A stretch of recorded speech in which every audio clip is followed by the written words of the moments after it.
Halo Sobat Sipil, pada kesempatan ini kita akan belajar mengenai pengambilan keputusan dalam ekonomi teknik.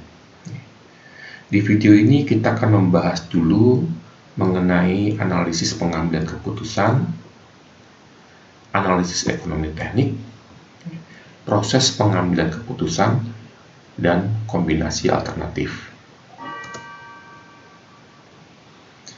Pengambilan keputusan merupakan suatu topik yang sangat luas, yang menjadi bagian utama dari keberadaan manusia dalam memecahkan masalah yang dihadapi setiap harinya. Nah, masalah yang dihadapi dapat dibagi dalam 3 kategori. Yang pertama adalah simple problems, masalah sederhana. Merupakan masalah yang solusinya tidak memerlukan terlalu banyak pertimbangan dan analisis, karena masalah itu bukanlah sesuatu yang terlalu penting.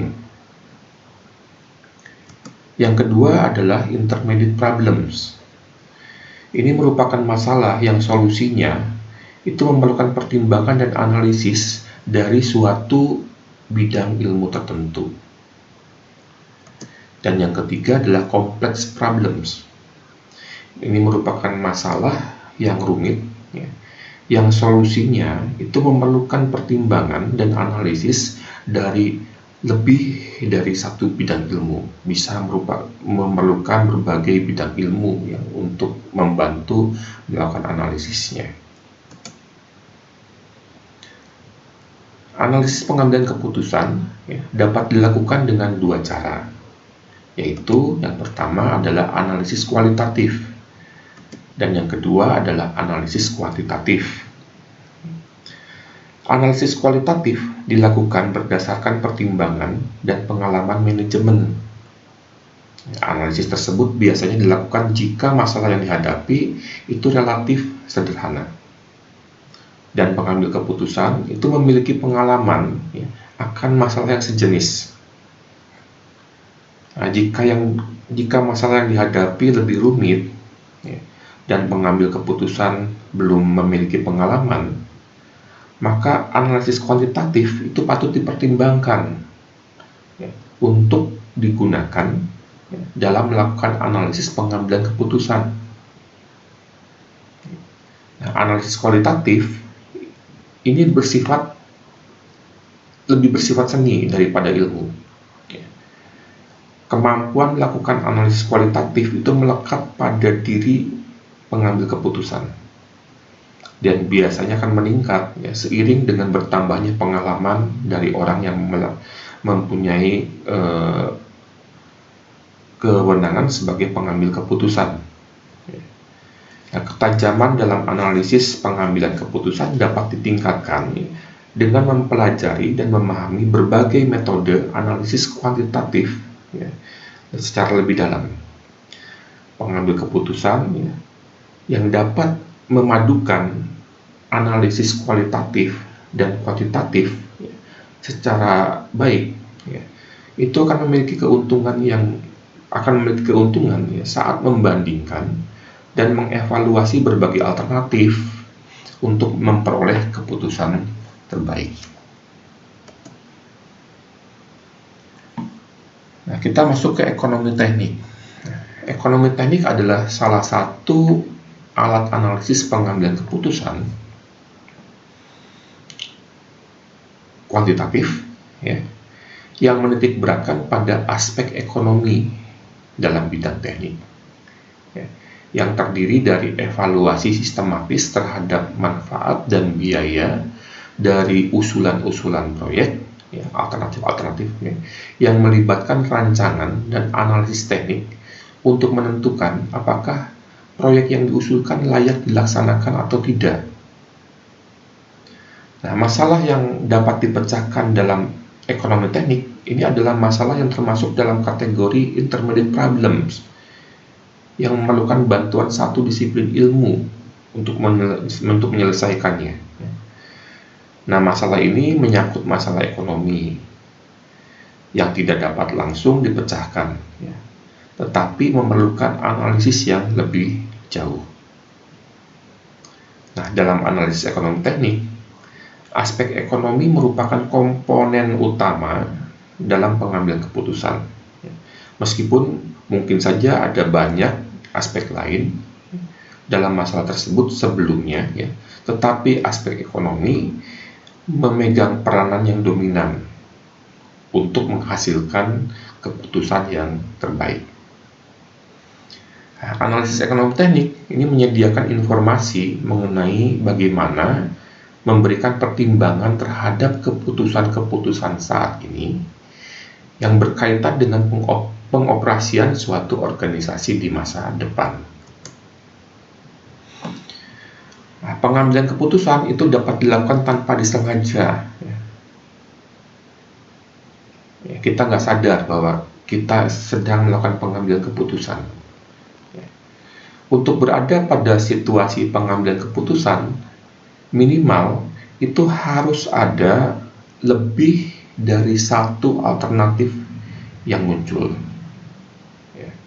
Jadi meskipun sepertinya hanya ada satu pilihan, tetapi sebenarnya itu tidak mungkin, karena pasti ada alternatif lain yang keberadaannya tidak kita sadari. Misalkan kita harus bangun pagi untuk memulai aktivitas kita yang sudah dijadwalkan di pagi hari. Kita otomatis bangun, kemudian melaksanakan aktivitas kita. Nah, pada saat kita melaksanakan aktivitas kita, sebetulnya kita sudah melakukan pengambilan keputusan. Karena kita punya alternatif lain sebetulnya, yaitu tidak perlu bangun dan tidak perlu melakukan aktivitas tersebut. Tetapi kita sudah melakukan pengambilan keputusan tanpa disengaja. Kita bangun, kemudian kita melaksanakan aktivitas pagi hari kita. Nah, kemudian kita masuk ke dalam proses pengambilan keputusan. Proses pengambilan keputusan tidak hanya sekedar memilih satu dari berbagai alternatif yang ada, tetapi untuk melakukan pengambilan keputusan yang rasional, setidaknya harus tercakup langkah-langkah seperti ini. Yang pertama adalah mengenali adanya suatu masalah. Awal dari setiap pengambilan keputusan yang rasional adalah menyadari adanya suatu masalah. Nah, munculnya masalah biasanya tidak disadari oleh orang-orang yang bertugas sebagai pengambil keputusan, tetapi disadari oleh pegawai yang menangani area tertentu. Oleh karena itu diperlukan komunikasi internal yang baik di antara keduanya.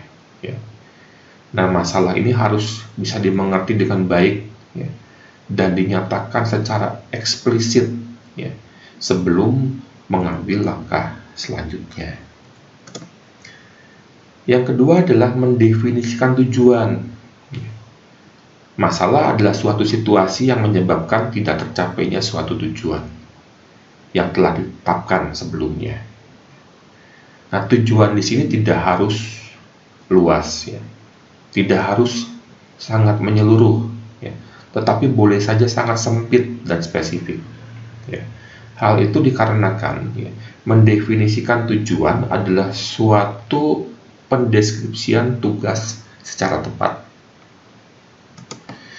Kemudian yang ketiga, mengumpulkan data-data yang relevan. Nah, pada saat kita mau mengumpulkan data, kita harus mempertimbangkan biaya dan waktu yang diperlukan untuk mengumpulkan data tersebut. Nah, data bisa diperoleh dengan berbagai cara. Dari mencari sumber dari buku-buku atau literatur, kita membutuhkan waktu untuk membaca, untuk mempelajari. Mungkin juga kita butuh biaya untuk membeli buku atau literatur tersebut. Data juga dapat kita peroleh dengan melakukan penelitian.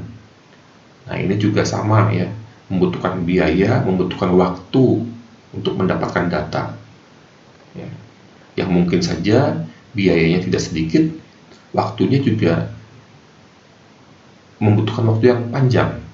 Ya. Kemudian yang keempat, mengidentifikasikan alternatif-alternatif yang dapat dipilih. Nah, untuk mengambil keputusan, ya, tadi sudah disampaikan, ya, minimal kita harus punya 2 alternatif. Nah, pengambil keputusan harus yakin, ya, bahwa semua alternatif yang ada itu sudah masuk dalam list kita. Nah, kadang terdapat 2 jenis alternatif yang sering diabaikan. Yang pertama adalah analisis untuk tidak melakukan apa-apa. Contohnya misalnya tetap melakukan apa yang sekarang sedang dilakukan atau tidak perlu mengeluarkan uang, ya, untuk menyelesaikan masalah tersebut. Ya, daripada kita melakukan sesuatu yang kemudian menimbulkan kerugian, ya, lebih baik kita tetap seperti sekarang. Ya. Yang kedua adalah alternatif untuk memperbaiki dan menggunakan kembali sebelum benar-benar tidak dapat digunakan dan kemudian harus diganti. Nah, tahapan dalam langkah ini adalah mencari alternatif-alternatif potensial yang kemudian kita saring, ya, menjadi alternatif-alternatif yang layak untuk dipertimbangkan dan dianalisis lebih lanjut. Berikutnya adalah memilih kriteria untuk menentukan alternatif terbaik. Nah, masalah yang dihadapi berhubungan dengan hal-hal yang relatif, ya, bukan yang absolut. Ya. Oleh karena itu, kriteria yang tersedia juga relatif. Ya. Misalnya, ya, yang paling sedikit menyebabkan kerugian ekologi, atau kriteria lain misalnya meningkatkan kesejahteraan orang banyak, atau menggunakan uang secara efisien, atau meminimumkan pengeluaran, atau memaksimumkan laba, atau meminimumkan waktu, atau meminimalkan pengangguran. Seandainya pengambil keputusan menggunakan semua kriteria terhadap alternatif-alternatif masalah yang ada, maka setiap kriteria itu mungkin saja akan menghasilkan keputusan yang berbeda. Misalnya, ya, kalau kita sudah selesai studi, kemudian kita hendak mencari pekerjaan, kemudian kita punya 2 kriteria. Yang pertama, misalnya kita ingin mendapatkan pekerjaan di kota tempat kita berada, dekat dengan orang tua kita. Itu kriteria pertama misalnya. Kemudian kita punya kriteria kedua, ya, kita ingin mendapatkan gaji minimal 10 juta. Ya, kalau kemudian kita melamar pekerjaan di kota kita, ya, di perusahaan atau di kantor yang ada di kota kita, ya, kemudian diterima dan mendapatkan gaji di atas 10 juta, ya kita beruntung. Artinya kedua kriteria tersebut dapat kita penuhi. Ya, kita bekerja di kota tempat kita berada, dekat dengan orang tua kita, dan mendapatkan gaji lebih dari 10 juta. Tetapi mungkin saja, ya, saat kita mendapatkan panggilan pekerjaan di kota kita, gajinya kurang dari 10 juta tawarannya. Tetapi kita dapat panggilan di kota yang lain, ya, dengan tawaran gaji yang di atas 10 juta. Nah, maka kita harus memilih, ya, kriteria mana yang lebih kita prioritaskan. Apakah kita tetap bekerja, ya, memilih pekerjaan di kota tempat kita berada sekarang, ya, dekat dengan orang tua kita, tetapi mendapatkan gaji yang kurang dari 10 juta, ya, atau kita pergi ke kota lain di mana kita mendapatkan penghasilan lebih dari 10 juta, tetapi jauh dari orang tua kita. Nah, kita harus memilih kriteria mana yang lebih diprioritaskan. Kemudian membangun hubungan antara tujuan, alternatif, dan kriteria yang dipilih untuk dijadikan sebuah model. Nah, dalam ekonomi teknik, model ini berupa persamaan-persamaan matematika. Mungkin kalau teman-teman kita di arsitektur, model ini bisa berupa maket, gitu ya, atau model-model yang digambarkan dalam sebuah software pemodelan. Kemudian memperkirakan akibat yang timbul dari setiap alternatif. Jadi setiap alternatif itu akan menimbulkan sebuah akibat. Nah, model yang dibuat itu berguna untuk memprediksi, untuk memperkirakan akibat dari setiap alternatif yang ada. Dan proses terakhir adalah pemilihan alternatif terbaik untuk mencapai tujuan. Jadi dalam memilih alternatif terbaik, jadi semua akibat yang muncul dari setiap alternatif tadi, dari setiap model tadi, itu dipertimbangkan. Alternatif pertama akibatnya seperti apa, alternatif kedua akibatnya seperti apa. Kemudian kita akan memilih sesuai dengan kriteria yang sudah kita tentukan tadi.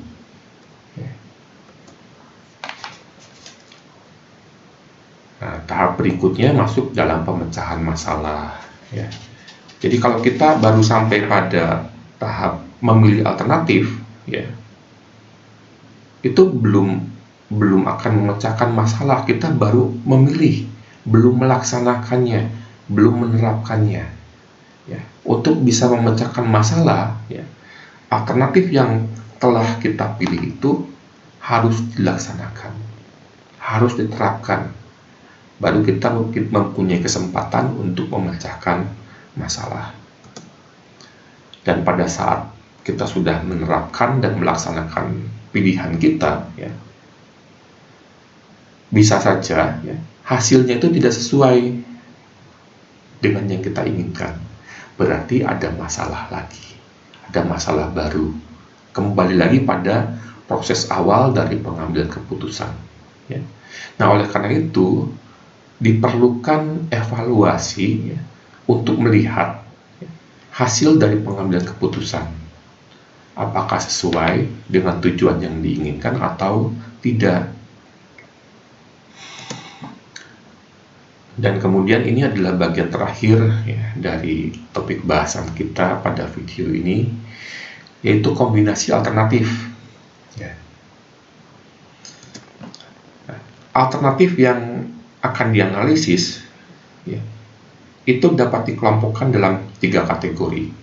Yang pertama adalah mutually eksklusif, atau bersifat eksklusif satu sama lain. Nah, pada kategori ini hanya dapat memilih satu alternatif dari sejumlah alternatif yang ada. Nanti kita lihat contohnya. Yang kedua adalah independen atau bersifat tidak tergantung satu sama lain. Jadi pada kategori ini pemilihan terhadap suatu alternatif tidak tergantung pada pemilihan alternatif lainnya. Jadi dimungkinkan saja untuk tidak memilih alternatif, memilih satu alternatif, atau kita juga bisa memilih beberapa alternatif, atau bahkan mungkin semua alternatif kita pilih kalau semuanya layak. Dan yang ketiga adalah kombinasi kontingen, bersifat tergantung satu sama lain. Nah, pada kategori ini pemilihan terhadap suatu alternatif itu berdasarkan terpilih atau tidaknya alternatif yang lain. Oleh karena itu, semua kemungkinan kombinasi alternatif harus dipertimbangkan satu persatu. Di kombinasi tersebut pada akhirnya akan bersifat eksklusif sebetulnya terhadap satu sama lainnya, karena masing-masing itu bersifat unik. Nah, sementara itu penerimaan satu kombinasi alternatif akan menghalangi diterimanya kombinasi alternatif yang lain. Nah, kita coba lihat untuk yang kombinasi pertama, mutually eksklusif. Nah, sebagai contoh, misalkan kita punya 3 alternatif proyek A, B, dan C. Misalkan A itu membangun mall, ya. B membangun hotel, C membangun gedung perkantoran. Ya. Nah, kita akan melakukan analisis, ya, pada setiap alternatif di sini. Apakah membangun mall itu menguntungkan atau tidak? Apakah membangun hotel itu menguntungkan atau tidak? Apakah membangun gedung perkantoran itu menguntungkan atau tidak? Ya. Nah, kemudian kita melihat kendala kita, modal kita, ya, lahan yang tersedia, ya, dan banyak sumber daya lainnya. Ya. Nah, kalau sumber daya yang kita punya itu, ya, hanya mengizinkan kita, ya, hanya memberi kemungkinan kita untuk memilih satu dari ketiga alternatif tersebut, ya, kita tentunya akan memilih satu yang terbaik. Ya. Nah, kalau kita punya 3 alternatif tadi, ya, kita akan punya 4 kombinasi. Ya. Kombinasi pertama, kalau membangun mall itu ternyata rugi, membangun hotel itu rugi, membangun gedung perkantoran itu rugi, maka kita tidak akan pilih semuanya. Ya. Kalau kita pilih mall itu menguntungkan, ya, hotel rugi, ya, gedung perkantoran rugi, kita hanya akan membangun mall saja. Atau misalkan kalau tiga-tiganya menguntungkan karena keterbatasan sumber daya, ya, dan kemudian pilihan membangun mall itu yang paling menguntungkan, ya kita akan pilih membangun mall di sini, yang A, ya, misalnya. Atau kalau yang B, ya, membangun hotel yang paling menguntungkan, ya, kita akan pilih B. Atau yang C misalnya, membangun gedung perkantoran yang paling menguntungkan, yang lainnya tidak semenguntungkan membangun gedung perkantoran, atau bahkan gedung yang lainnya rugi, kita akan pilih yang C. Ya. Ini mutually eksklusif. Ya. Kemudian yang kedua, ya, kombinasi independen. Ya. Nah, di sini kalau kita punya sumber daya yang lebih besar, ya, kita di sini memungkinkan untuk bisa memilih lebih dari satu alternatif yang menguntungkan. Ya. Jadi kalau kita punya 3 alternatif tadi, misalnya membangun mall, membangun hotel, membangun pusat perkantoran, ya. Kalau tadi, ya, di mutually eksklusif kita punya 4 kombinasi, pada independen kita akan punya 2 pangkat 3, ya, 8 kombinasi yang kita punya. Jadi kalau kemudian alternatif A, B, C itu semuanya tidak menguntungkan, ya sama, ya, tidak satu pun dipilih. Ya. Kemudian kalau A menguntungkan, B dan C itu tidak menguntungkan, ya, kita akan pilih yang A, membangun mall tadi misalnya. Ya. Kalau yang menguntungkan adalah membangun hotel, B misalnya, ya, kita akan pilih B, yang lainnya tidak dipilih. Kalau yang paling menguntungkan adalah membangun gedung perkantoran, C misalnya, ya, kita pilih C, yang lainnya tidak dipilih. Kalau kemudian misalnya, ya, membangun mall dan membangun hotel itu menguntungkan dan sumber daya kita cukup, ya, untuk membangun mall dan hotel di sini, ya, kita akan pilih alternatif A dan B. Atau misalnya kalau A dan C yang menguntungkan, ya, kita pilih A dan C. Atau mungkin juga kalau B dan C yang menguntungkan, ya, kita akan pilih B dan C. Atau kalau ketiga-tiganya menguntungkan dan sumber daya yang kita punya juga cukup, ya, untuk membangun ketiganya, ya kita bisa pilih semua alternatif yang ada tersebut. Dan yang ketiga itu adalah kombinasi kontingen. Jadi dengan contoh yang sama, kalau kita punya 3 alternatif, nah cuma sekarang saya coba ubah misalnya, ya. Misalkan alternatif C Alternatif C itu misalnya memperluas gudang, ya. Itu baru akan dipilih kalau misalnya alternatif A dipilih. Misalnya kalau A itu adalah memperbesar kapasitas produksi. Jadi kita baru akan memikirkan untuk memperluas gudang C, ya, kalau kapasitas produksinya itu diperbesar. Ya. Jadi kalau kapasitas produksi diperbesar, produk yang kita hasilkan menjadi lebih banyak, ya. Nah, baru kita berpikir apakah gudang kita cukup atau tidak. Ya, kalau tidak cukup, berarti kita harus memperbesar gudang, memperluas gudang. Ya. Tapi kita tidak akan memperluas gudang, ya, kalau kapasitas produksi kita tidak ditingkatkan, ya, tidak layak untuk ditingkatkan. Ya, artinya gudang yang lama luasannya cukup. Ya. Nah, di sini kita kan punya 6 kombinasi. Jadi sama seperti tadi, ya, kombinasi pertama, kalau tiganya tidak layak, ya tidak satu pun akan dipilih. Kalau keputusan untuk memperbesar kapasitas produksi yang A, ya, itu dianggap layak, kita akan pilih alternatif A. Atau yang dianggap layak yang B misalnya, ya, kita akan pilih yang B. Tapi kita tidak akan memilih yang C saja, ya. Kita tidak akan memilih memperluas gudang kalau keputusan atau alternatif A itu tidak kita pilih, ya. Jadi tidak mungkin kita mempunyai A0, B0, dan C1, itu tidak mungkin, ya, karena C itu baru dipilih, baru layak kalau A-nya juga dipilih layak, ya. Jadi nah, kombinasi keempat, kalau A-nya itu dipilih layak, ya, memperbesar kapasitas produksi dipilih, baru kita mempertimbangkan juga, ya, membutuhkan memperluas gudang atau tidak. Jadi kalau kombinasi dua itu diputuskan tidak memperluas gudang, ya, meskipun kapasitas produksi diperbanyak karena luas gudang yang lama dianggap cukup. Tapi kalau kombinasi 4, ya, kapasitas produksinya diperbesar, kemudian dilihat produknya, dilihat gudang kita dirasa kurang luas, baru kita memperluas gudang kita, ya. Kombinasi kelima, kalau misalnya A dan B yang dipilih, ya, dan tidak diperlukan untuk memperluas gudang misalnya.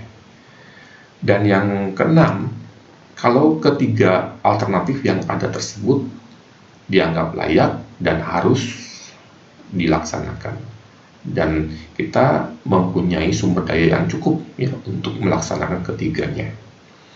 Jadi ada 3 kombinasi alternatif, ya. Jadi mutually eksklusif, independen, dan kontingen.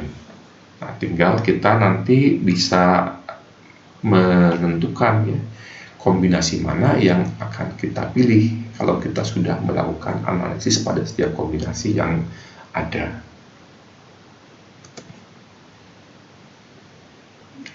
Nah, demikian topik kita kali ini, ya.